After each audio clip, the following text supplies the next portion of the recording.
नमस्कार। आप देख रहे हैं जीवन दर्शन, जहां हर कहानी सिर्फ कहानी नहीं होती, बल्कि जीवन को समझने का एक नया दृष्टिकोण होती है। आज हम आपको लेकर चलेंगे एक अद्वितीय आत्मा की यात्रा पर, राबिया अल अदबिया की, जो प्रेम, भक्ति और परमात्मा के रहस्य में लीन थी। उनकी जिंदगी कोई साधारण जीवन नहीं, बल्कि एक जीवंत उपदेश है जो आज भी आत्मा को झकझोर देता है। तो चलिए आज राबिया के जीवन से उस रोशनी को खोजते हैं जो अंधेरे में भी ईश्वर की झलक दे जाती है। राबिया अल अदबिया का जन्म सन 713 में इराक के बसरा नगर में एक अत्यंत गरीब मुस्लिम परिवार में हुआ था।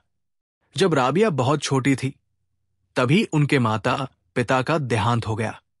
राबिया अपनी बहनों के साथ बड़े कष्टों में पल रही थी।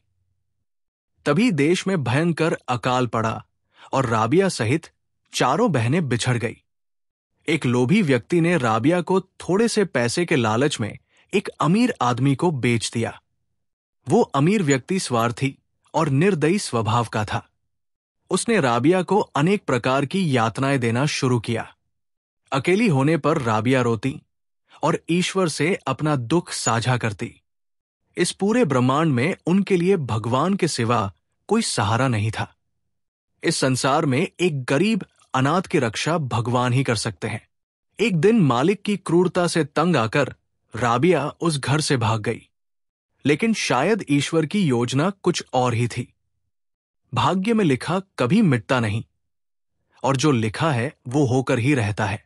कुछ दूर जाने पर वो गिर पड़ी और उनका दाहिना हाथ टूट गया। विपत्ति में और भी विपत्ति जुड़ गई। पर जैसा कि कहा गया है, अमावस्या की रात के बाद हमेशा पूर्णिमा की रात्रि आती है। जब दुख अपनी पराकाष्ठा पर पहुंचता है, तभी सुख के दिन लौटते हैं। राबिया ने एक बार ईश्वर से प्रार्थना करते हुए रोते हुए कहा।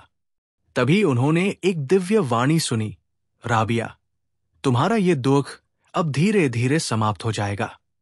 देवता भी तुम्हारी पूजा करेंगे। तुम्हारा यश सारी पृथ्वी पर फैलेगा। ये सुनकर राबिया अत्यंत आनंदित हुई। वे प्रसन्न चित्त से फिर से अपने मालिक के घर लौट गई। अब उनका जीवन पूरी तरह बदल चुका था।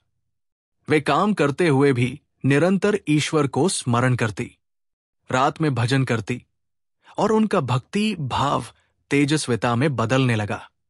एक रात जब वे भजन कर रही थी, तब उनके मालिक की नींद खुल गई। भजन की मधुर ध्वनि उसे बहुत भाई।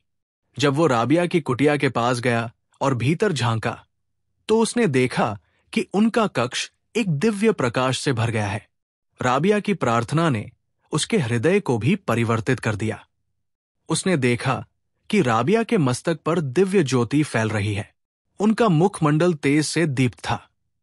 यह देखकर वो व्यक्ति न केवल चकित हुआ, बल्कि उसके हृदय में राबिया के प्रति गहरी श्रद्धा उत्पन्न हुई। उसने सोचा, मैंने ऐसी दिव्य स्त्री को एक दासी बनाकर बहुत बड़ा पाप किया है। मुझे तो इनकी सेवा करनी चाहिए। वो राबिया के पास गया और बोला, राबिया, मैं आज तक तुम्हें पहचान नहीं पाया। तुम्हारी भक्ति ने मेरी आंखें खोल दी है। अब तुम्हें मेरी सेवा करने की आवश्यकता नहीं है। तुम मेरे घर में आनंद से रहो, मैं ही तुम्हारी सेवा करूंगा। राबिया बोली, स्वामी, मुझे आपकी सेवा की आवश्यकता नहीं है। आपके घर में रहकर मैंने बहुत कुछ सीखा है। अब कृपया मुझे यहां से विदा दीजिए। मैं अब एकांत मरुस्थल में जाकर प्रभु का भजन करना चाहती हूं। मालिक ने राबिया की बात स्वीकार कर ली। अब राबिया गुलामी से मुक्त होकर अपना समस्त समय भजन और ध्यान में बिताने लगी। उनके हृदय में प्रेम की वर्षा होने लगी। संसार की मोहमाया से वे पूरी तरह विमुख हो गई और अपना संपूर्ण जीवन परमात्मा के चरणों में अर्पित कर दिया। राबिया को एक रहस्यवादी स्त्री भी कहा जाता है। वे इस्लाम की पहली महिला सूफी थी। सूफीवाद इस्लाम का रहस्यमय पक्ष है, जो ईश्वर से अंतरंग संबंध पर बल देता है। रहस्यवाद वह धारणा है जिसमें साधक अपने अभ्यास के माध्यम से ईश्वर के निकट जाना चाहता है। इसी संदर्भ में उनसे जुड़ी एक कथा है। एक बार ईरान से एक धनी युवक बसरा आया। उसने वहां के लोगों से पूछा क्या यहां कोई ऐसी विशेष बात है जो सामान्य से बिल्कुल भिन्न हो? लोगों ने उत्तर दिया, हमारे पास संसार की सबसे सुंदर महिला है। युवक स्वाभाविक रूप से उत्सुक हुआ। उसने पूछा, मैं उन्हें कहाँ देख सकता हूं? लोग हंसते हुए बोले, कहाँ? और एक वेश्यालय में। यह सुनकर वो युवक चौंका, परंतु अंततः वो वेश्यालय जाने को राजी हो गया। वहां प्रवेश के लिए भारी शुल्क लिया गया।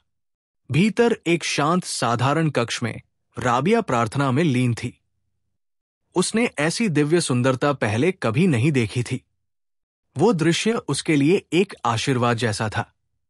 उस प्रार्थनात्मक वातावरण ने उसकी वासना को शांत कर दिया और वो ईश्वर से जुड़ गया।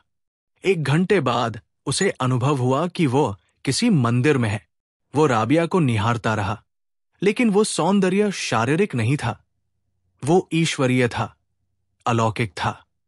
राबिया ने अपनी सुंदरता को एक जाल के रूप में प्रयोग किया, जैसे बुद्ध ने अपने शब्दों को, कृष्ण ने अपनी बांसुरी को और मीरा ने अपने नृत्य को। धीरे धीरे राबिया ने आंखें खोली और युवक को लगा कि वो किसी स्त्री को नहीं बल्कि ईश्वर को देख रहा है। एक पल में पूरी रात बीत गई। युवक बोला, अब मैं तुम्हारा सेवक बन गया हूं। कहो, मैं तुम्हारे लिए क्या कर सकता हूं? राबिया बोली, मुझे बस एक छोटी सी प्रार्थना है। कौन सी प्रार्थना?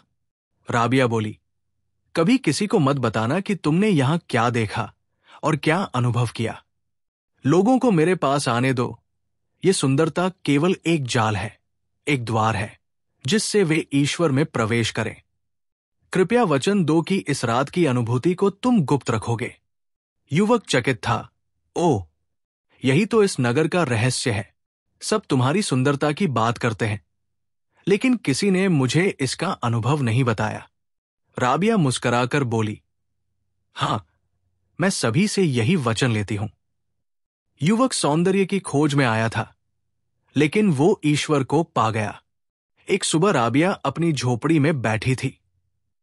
बाहर सूर्य उदित हो रहा था, पक्षी गा रहे थे, हल्की हवा चल रही थी। तभी उनके मित्र हसन मिलने आए।